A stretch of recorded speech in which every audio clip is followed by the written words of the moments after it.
My name is Mr. Taiwo Emmanuel. You are welcome to Win-Win Tutor. Today we are doing chemistry and we are going to look at formula mass or molar mass.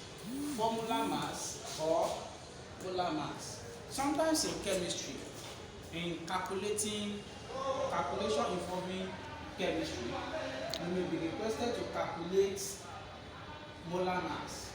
You may be requested to calculate molar mass. Now, what is molar mass? Molar mass is the mass of the correctly written formula of that compound or one molecule of that compound. Now, how can you get the molar mass of that compound? You get the molar mass of that compound by adding together the appropriate relative atomic mass of all the atoms of the elements present in the compound or molecule. Now, relative atomic mass is a standard, has been standardized by scientists. It was a long time ago that relative atomic mass of elements from elements have been decided, the standard measured by the equipment we call mass spectrometer. So they have a standard for each elements have their standard, which their standard number for their relative atomic mass. For example, now this you can see in chemistry. You have a standardized table that shows the relative atomic mass of elements. Like hydrogen now, the relative atomic mass is 1, helium is 4, lithium is 6, barium is 9, etc. like that. Now, for you to calculate the molar mass of a compound, you will need to add up all the relative atomic mass. You need to add up the relative atomic mass. Now, let's do some example now. Let's do some example. Take example number 1 now. Take example number 1. Let's say calculate the molar mass of calcium trioxo nitrate 5 in gram. So sometimes they will write out the formula for you like this. They can decide to write out the formula for you. But sometimes you are the one to write the formula. Sometimes you are the one to write the formula. Sometimes you are the one to write out the formula by yourself. We are still going to do a series of how to write the formula for a compound out next in our subsequent series. But sometimes when you are doing a calculation of molar mass like this, they will give you the names of the compound like this, and you are requested to form the formula for that compound before you calculate the molar mass. Now let's calculate the molar mass for this. Now, say molar mass, by doing the calculation, we know that our molar, if you look at the table, standardized table, although I didn't write 1 to 20, by standardized table that I have here, our calcium, the relative atomic mass of calcium is 40. Nitrogen there, you see that I write nitrogen here, nitrogen is 14. Then you look at the board there, what is oxygen there? Oxygen is, oxygen there is 16. Is 16. Therefore, we say molar mass of this compound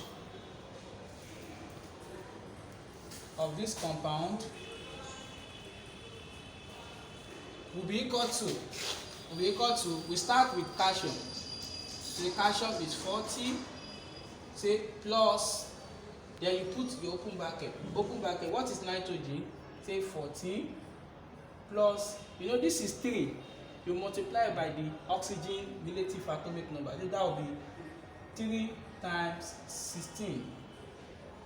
Say open bracket. Then the 2 here, you put it out. So that everything will be is equals to 40 plus. Now this will be open bracket. 14 plus 3 times 16 is what? That's 3 times 6, 8. 3 times 1, 3 plus 1, 4. Abi? That's 48. Open bracket 2. You can continue again. Say equal to. That will be 40 plus open bracket 14. Let's do 14 plus. Let's say 14 plus 48. What is it going to be? 12. This is by that 62. Abi? So you put 62 open bracket 2. So that will be is equal to 40 plus 2 times 62. Say 2 times 62. That's 4 is 124. That will be 124. So you add this one together. That will be 124 plus 40. That will be what? 164. Abi?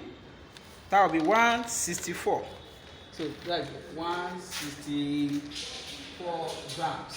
Now you say we should calculate it. So we say our final answer will be molar mass of the compound, of this compound CaNO3 NO32 equals to 164 gram.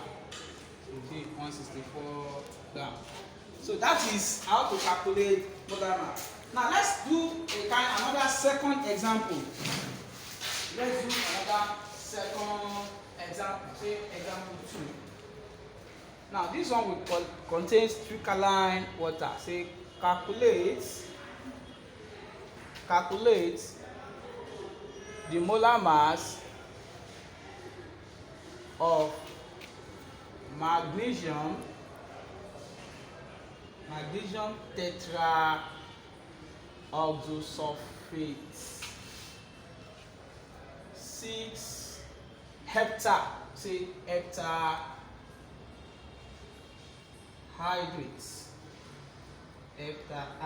crystal. So sometimes I told you, sometimes they will not write the formula for you. You are the one to construct the formula. Say this one, they write the formula for you. Magnesium tetraoxosulfate 6 heptahydrate crystal, which is hydrate means water. So crystal. So in grams. So it's a solution. What happened is that I've told you before. I said sometimes they will not require you to. They will not give you the formula. You are the one to construct the chemical compound, the chemical formula for the compound for yourself. Now what happened is that you see, say this is heptahydrate is 7. Hepta makes 7. So that's why it's heptahydrate. Hydrate is water. So if you look at our table, although I didn't write magnesium there, we didn't write magnesium there. Magnesium is not there in that table I summarized for you, but just want to write the magnesium here now. The relative atomic mass for magnesium is 24. The one for sulfur is 32. Then we know before that our oxygen is 16, and we know that our hydrogen is 1. So you just substitute it there. So molar mass of the compound of magnesium tetrasulfate 6 heptahydrate is equal to, so you insert it. So it will be 24, that will be plus 32 plus open bracket because there is 4 here. Say 4 times 16. You want to write it still long. Say plus the 7. You know the 7. This 7 indicate is for for this oxygen and it's for this hydrogen. So you do it together. And you know that this 2 is only associated with this hydrogen. So you take note of it. That will be 1 times 2. You put it in bracket They say plus the oxygen. You know we have put this 7 here. We want to use to times everything that is there. Say 16. Then you do it. Say 24 plus 32 plus, so 16 times 4. Then you do 16 times 4. That's 4, 2. That's what? 64. That's 64. That will be 64 plus, say put 7 brackets. This one will be 2 plus 16. This one will be equal to 24 plus 32 plus 64 plus 7 bracket 2 plus 16. That 2 plus 16 is 18. Is 18. 2 plus 16 is 18. So 7 times 18 will now be 24 plus 32 plus 64 plus 7 times 18 will be 126. So if we add everything together, that will be 246 grams. Therefore, our final answer will be molar mass of MgSO4.7H2O will be equals to 246 grams. So that is, you can see the way we calculate it. So you are expected to, you can see by adding, say molar mass is the what? By you get the molar mass by writing the correct formula of that compound. Then you add up. You can get it by adding the relative atomic mass of all the elements in the compound. See, so you get the relative atomic mass and you add it up. You get the molar mass of that compound. So you are expected to do this assignment for your practice. You can do this assignment for your practice. So what? Calculate the molar mass of the following: washing soda. Washing soda is a kind of old name for a compound. So you have to look for the IUPAC name they call it. Say calcium tetraoxosulfate 6. How do you construct the formula? You see calcium hydroxide. Do you want to write? How do you write the formula? You say, how do you write out calcium hydroxide? Say calcium hydroxide. How do you get the calcium hydroxide formula? So you write it out, you get it. This is an acid. It's popular. Tetraoxosulfate 6. You know it's a popular acid. Tetraoxosulfate 6. HPSO4. So you then soda ash. Then calcium triazonitrate. So you do all of them as your assessment. I hope you are enjoying the tape. Please subscribe to our channel, Greenway Tutor, and learn at your free space. Thank you and have a nice time.